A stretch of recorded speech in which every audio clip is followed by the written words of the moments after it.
In today's video, I'm going to review the Luster Leaf Rapitest Soil Test Kit.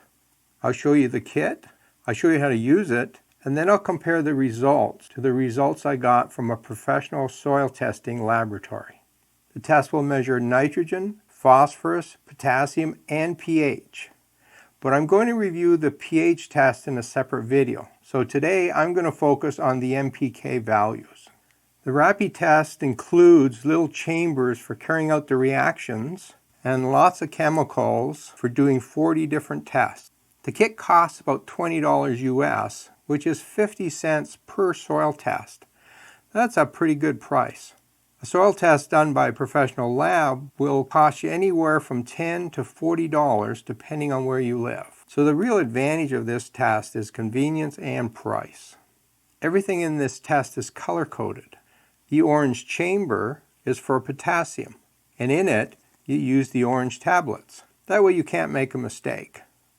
The kit's pretty easy to use, so let's have a closer look at how you actually carry out a soil test. Let me show you how to prepare a soil sample so we can do the nutrient tests. First thing you want to do is move away any mulch, because that's going to get in the way. Now I'm going to remove about 2 inches of the topsoil.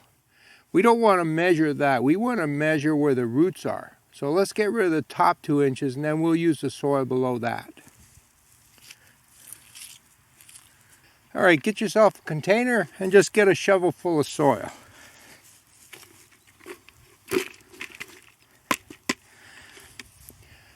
Now you can just measure one spot if you like.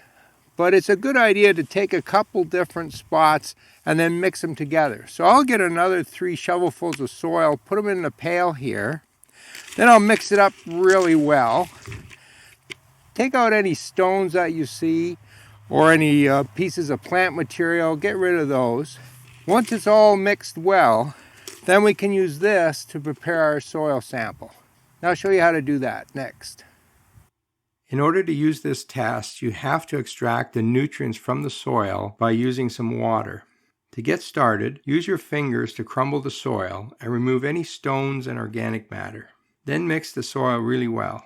Now take a clear jar and add 1 cup of soil to it. Then add 5 cups of distilled water. If you don't have that, use rainwater. Don't use tap or bottled drinking water since they contain their own nutrients and will contaminate the sample. Shake the jar for a couple minutes to break apart the clumps of soil.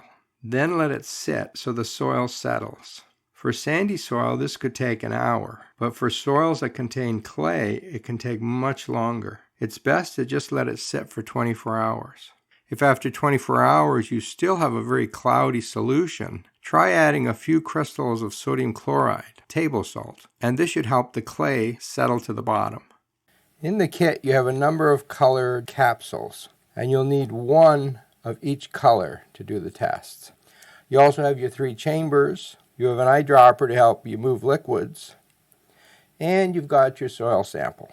Now I've just moved some water out of this larger container where it was settling into this smaller one, so it's a little easier to use. If you look at my water sample, it's still quite cloudy, even though it's been sitting for a couple days.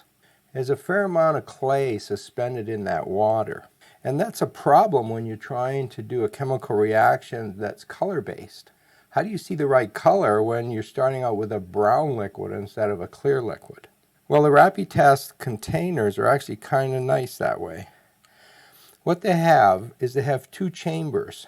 They have the left one here that's used for your reaction, and then they have a standard one over here. So you take your liquid, put it into both. The right side has the color patches, and now we're going to have brown color behind it, and that will correct for this color here. Now we can do a comparison and get a more accurate result. Let me show you how to do it. Use the eyedropper and fill the left chamber.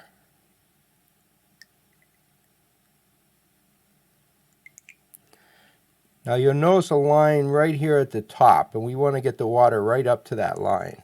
It's important that you don't underfill it or overfill it. There, that's just about right. Now this eyedropper works fairly well, but it's a bit tedious, particularly for the other chamber because it's much larger.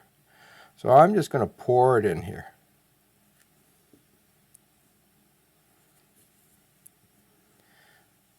Now we want to take our little capsule and open it up. Now these can be a little tricky, so what I do is I roll them in my finger to try and separate the two parts. And then slowly pull the top part off, trying to get as much of the chemical in here as possible.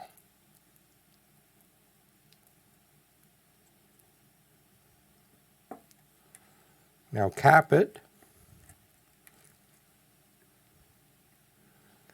and give it a real good shake.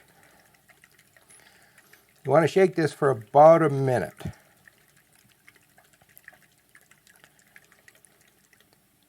If you don't get the chemical all dissolved, you won't get a proper reaction and you won't get the correct color produced. Now while that sits for 10 minutes, we can go and do the other two kits.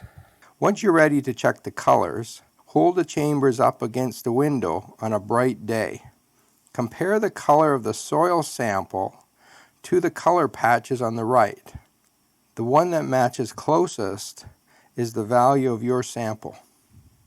Here's the result of my phosphate test. The best matching color is the middle patch, which is called adequate. Here's the result of my nitrogen test. There is almost no color formation, so the closest match is the one at the bottom called depleted.